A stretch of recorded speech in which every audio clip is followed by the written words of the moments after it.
This morning's Bible reading is taken from Hebrews chapter 1, verse 1 to 4, and in chapter 2, verse 10 to 18. In the past, God spoke to our ancestors through the prophets at many times and in various ways.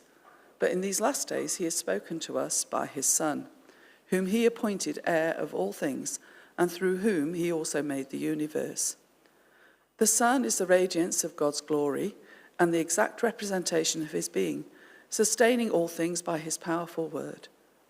After he had provided purification for sins, he sat down at the right hand of the Majesty in heaven. So he became as much superior to the angels as the name he has inherited is superior to theirs. In bringing many sons and daughters to glory, it was fitting that God, for whom and through whom everything exists, he should make the pioneer of their salvation perfect through what he suffered. Both the one who makes people holy and those who are made holy are of the same family. So Jesus is not ashamed to call them brothers and sisters. He says, I will declare your name to my brothers and sisters. In the assembly, I will sing your praises. And again, I will put my trust in him. And again, he says, here am I and the children God has given me. Since the children have flesh and blood, he too shared in their humanity, so that by his death he might break the power of him who holds the power of death, that is, the devil, and free those who all their lives were held in slavery by their fear of death. But surely it's not the angels he helps, but Abraham's descendants. For this reason he had to be made like them, fully human in every way, in order that he might become a merciful and faithful high priest in the service of God, to God, and that he might make atonement for the sins of the people. Because he himself suffered when he was tempted, he is able to help those who are being tempted. That's the word of the Lord. I want to share with you, to start with, my favourite idol. Now, I don't know if I'm allowed a favourite idol, but this one's a very special one to me. You'll find it in a canyon in Petra in Jordan before you go into the city proper. I had it pointed out to me in 2016, and I've made 2 trips back to check on him since, just to make sure he or she or it or whatever it is doing okay. Some of you have actually met my idol, for you have come to Jordan with me. And the striking feature of this carved idol is that it has what? 2 eyes and no mouth. It sees what you're doing, but it cannot speak. This stone carving falls in the time period in which the Old Testament book of Habakkuk was written. And in that book of Habakkuk, he speaks about such mute idols. Of what value is an idol carved by a craftsman, or an image that teaches lies? For the one who makes it trusts in his own creation. He makes idols that cannot speak. Woe to him who says to wood, come to life, or to lifeless stone, wake up. Can it give guidance? It is covered with gold and silver. There is no breath in it. No gold or silver on this one, which is why it's still there. But it has no breath in it. It cannot speak. The little g gods, the biblical critique goes, neither speak nor have life. Interestingly, fast forward 2,000 years and we in the secular West are also a place without a divine voice. Increasingly so. For all of human history, up until the last century or so, human society and the humans within it have looked to a transcendent supernatural reality. Not everyone agreed to what that reality was, but most people in almost all of human history have looked to a sacred order outside of ourselves to solve the existential problems of what it is to be a human being. Morality, mortality, life after death, meaning, and yet now the increasingly secular assumptions in the Western world have left us with no sense of transcendence, no enchantment. We may not have mute idols, but we still have muted the voice of God. Stan Grant, in a recent interview, said as much, and I quote from him, "I think there is one thing that I'm sure of, and that is that the human being is not the limit." The Enlightenment Project believed that human beings could set the limit of our world. We believe that science could take us to the mind of God. And I think we know, Stan Grant says, that we have lost something. We've lost something in our souls. We've lost a sense of wonder. We've lost a sense of enchantment. We've lost each other. Without God, we human beings will tend to make little g gods, carve idols, or build a tower that might reach the heavens, create God-like technology, and in all these things we tend to diminish human beings. Again, Stan Grant, who is now a theologian and increasingly speaking about Christianity in the public square, he says this, "I felt compelled to be able to bring my faith to the public square. When I walked away from journalism, after a few months I was asked by a newspaper would I write a column for their Saturday paper. And I thought about it and I said to them, only if I can write about God." And it's a big thing, Grant says, for a secular newspaper to say, yeah, good, let's do that. So perhaps God is harder to silence than we thought. Perhaps the West will return to a sense of wonder. James Irwin was the 8th person to walk on the moon. It's interesting that most astronauts came back. They might have started off as nominal Christians in their minds, and they came back committed to their Christian faith. James Irwin said this, "I felt the power of God in a way I've never felt it before." And he committed his life to a life of ministry after going to the moon. What is it for you? What gives you a sense of enchantment and awe? Perhaps like James Irwin, it's the sense of wonder from the vastness of the universe. This is a picture of the Earthrise. I guess only astronauts can speak about Earthrise from the perspective of the moon, taken in 1968. Perhaps for you, a sense of wonder comes from the miracle of birth. Or for some of you who love nature, the dawn in a forest. Perhaps a sense of the sacred in the symbols and sacraments of the gospel. Or a moment of reconciliation. This is a picture of the statue of the Lake of Galilee where Peter was restored by Jesus. All these things whisper to us, tell us that there is a transcendent reality and lift our gaze and our hearts upward. But whispers of wonder are not enough. Awe needs articulation. Creation can stir the soul, but it cannot save us. For we read in Psalm 8, or is it a different psalm? I think it is. The heavens declare the glory of God. But we cannot reason our way to God. We can't cross the chasm, the gap from the temporal and finite to the eternal and the immortal. We need a God who will bridge that chasm for us, who will speak and rescue. And this is what our Bible verse speaks about today. In the past, God spoke to our ancestors through the prophets at many times and in various ways.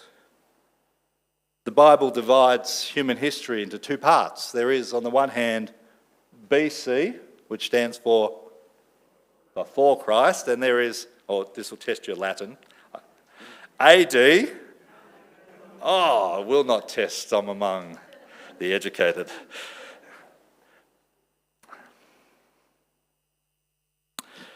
The year of our Lord. This is how the Bible divides the timeline of human history. It looks back, BC, where our forefathers, our ancestors, the human race has heard the Creator's voice, not just in creation, actually mediated through prophets. And so you might name some prophets. I came up with Moses and Miriam and Deborah and Samuel. You'll come up with others. And many of their messages were recorded for us in what we call the Old Testament. Isn't it remarkable that the Bible, although written over more than 1,000 years, the Old Testament, 39 books, has a remarkable unity of message. It's an extraordinary miracle that it all fits together and says one thing and points to this point in human history that divides BC from AD. The year of our Lord signals a new chapter in the story of divine speech. But in these last days, he has spoken to us by his Son. This is an extraordinary claim that Jesus is not simply another prophet or a new spokesperson for God. That would not be new, remember? That's been happening already.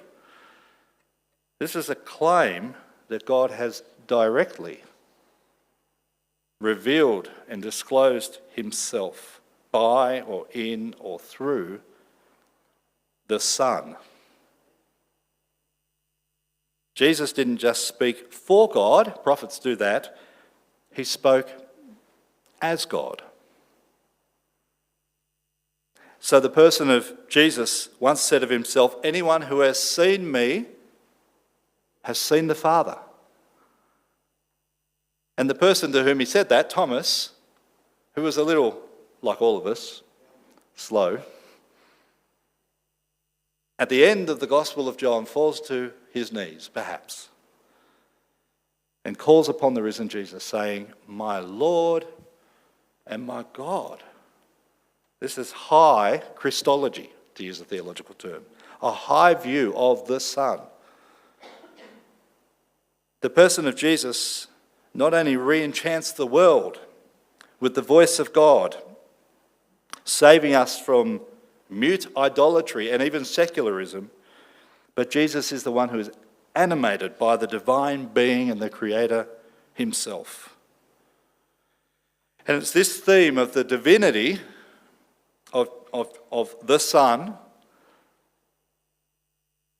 and then of the humanity of the Son, the one whom we know together as Jesus, that takes up the message, well, of all of the New Testament, but particularly of Hebrews chapter 1 and chapter 2, and indeed throughout.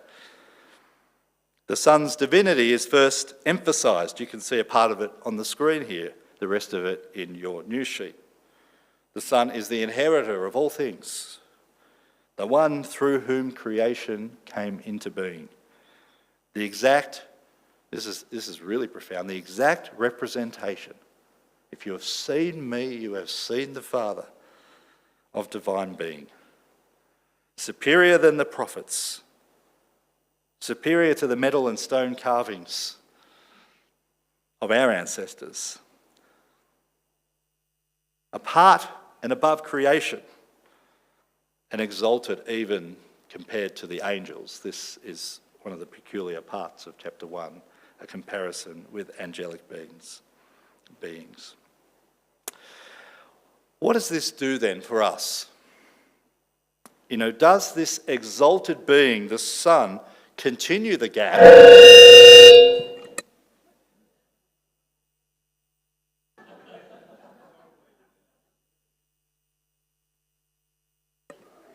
There's a picture at the tech desk. I don't know if it's still there.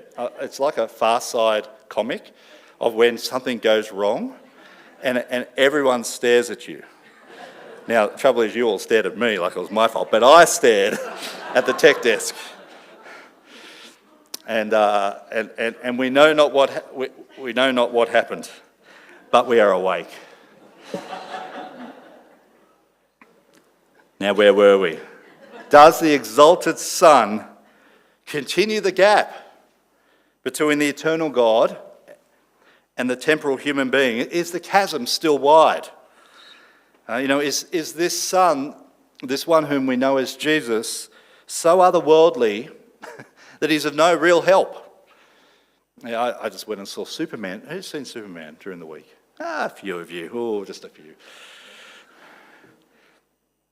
Is our champion, and it's interesting in verse 10, if you just scan your eyes down, should make the pioneer, that word pioneer in the Greek can be translated champion, is our champion of another planet, of another nature.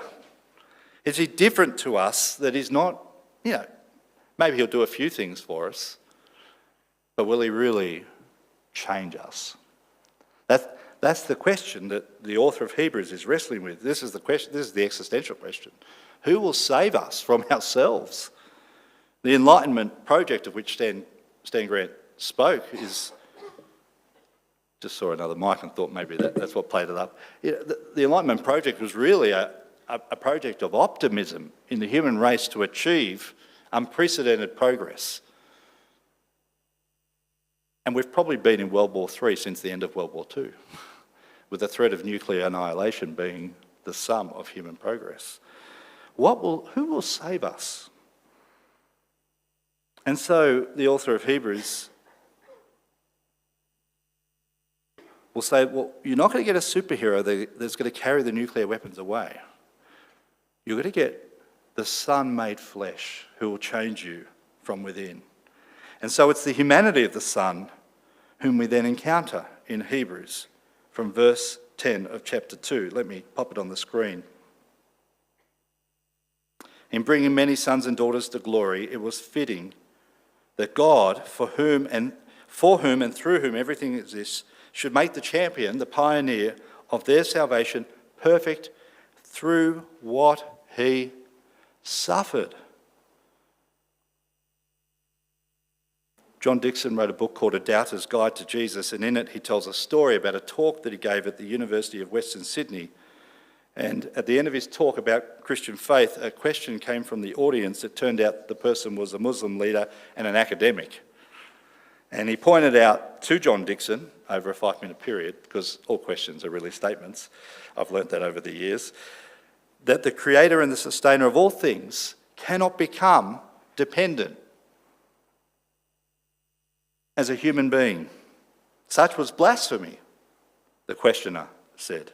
For the Quran speaks about how the infinite God cannot cross the bridge and the chasm and become the creation dependent. And Dixon writes, what is blasphemous to some is glorious for the Christian. God entered his creation to serve his creatures. God speaks, converses, builds friendships, has a family. This is why there was a string of verses that speak about family. Jesus is not ashamed, at the end of verse 11, to call them, referring to the people whom God has given salvation to you and to me, brothers and sisters. Now, what does that mean? It means that when God looks upon you, on the basis of the work of Christ, he doesn't see a stranger, but he sees family. And God, like us, will do anything for his family. Since the children, brothers and sisters of Christ, children of God, have flesh and blood, he too shared in their humanity, so that by his death he might break the power of him who holds the power of death, that is the devil, and free those who all their lives were held in slavery by their fear of death. Occasionally I find someone who tells me they don't fear death, and I think they're not really thinking straight. There is an existential fear in the human heart, a frailty in us all that we are captive to. And even if you don't feel it, you'll experience it. For death is coming. God will do anything for his family. Have a look towards the end, or at the beginning of verse 17. For this reason he had to be made like them, like you, like his brothers and sisters, God like his children, fully human in every way. One of the great theologians of the ancient church, Athanasius, likened this idea, Christ taking on human flesh, to a doctor applying medicine to a diseased body. Just as a cure must enter the body to heal it from within, so the Word becoming flesh heals human nature from the inside. Not a superhero that can solve a temporary problem, but a medicine that enters the human condition and fixes it once and for all. Athanasius famously said, "What is not assumed is not healed." Assumed meaning taken on.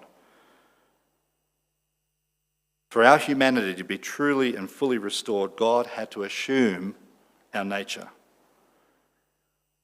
The incarnation, the idea that God became flesh, is not a mere appearance, but divine medicine entering the wound of humanity to bring life and immortality, to bridge the chasm between the temporal and the eternal, the finite and the immortal. Or to return to the analogy with which we started, the Word, the self-disclosure of God through the person of Jesus, his words, deeds, death, resurrection, and now his exaltation. We have a real encounter. We have seen God. And as Jesus is the Word, best to think of it like this. Karl Barth said it like this. He goes, Jesus is God's summons to you. His covenant summons to you. His promise-keeping summons to you to enter into a relationship with him. Have you heard that summons? Jesus is not God's final word because he ran out of things to say. But Jesus is the final word because there's nothing more that needs to be said. He's God's perfect speech. He summons you into a relationship, not a cold voice from a distant deity, but the cry of a rescuer. You're safe. You're safe. The call of a parent with an estranged child. Come home. The joy of a big brother. You belong to this family. This is the voice that brings life now and immortality in the world to come. Will you respond to the voice, the summons into a covenant, promise-keeping relationship? I'd love you to reflect on that this morning. I've asked Peter and Nat to come and to play a musical item for us. You can use it prayerfully and responsively to respond to the summons that God has given you in Jesus. It's a song by Michael Card called The Final Word, and it tracks through some of the content which I've spoken about today.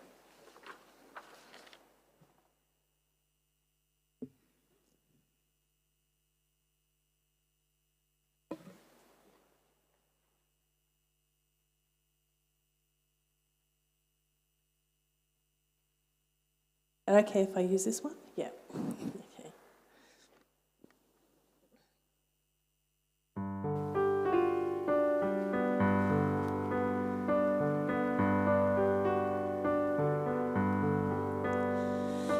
You and me, we use so very many clumsy words. The noise of what we often say is not worth being heard. When the Father's wisdom wanted to communicate his love, he spoke it in one final perfect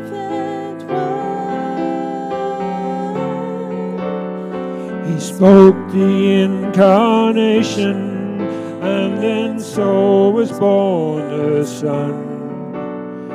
His final word was Jesus, he needed no other one.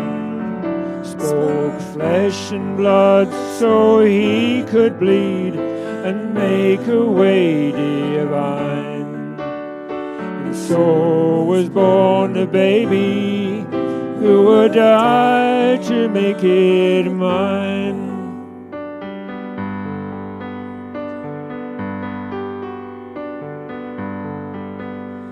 And so the Father's fondest thought took on flesh and bone. He spoke the living, luminous word, and once his will was done. And so the transformation that in man had been unheard took place in God the Father as he spoke that final word. He spoke the incarnation, and then so was born the Son. His final word was Jesus, he needed no other one. Spoke flesh and blood though he could bleed and make a way divine. And so was born the baby who would die to make it mine.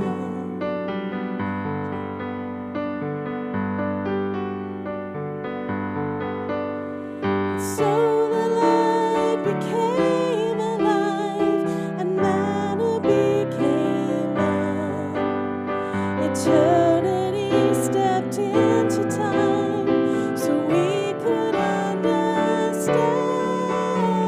He spoke the incarnation, and then so was born the Son.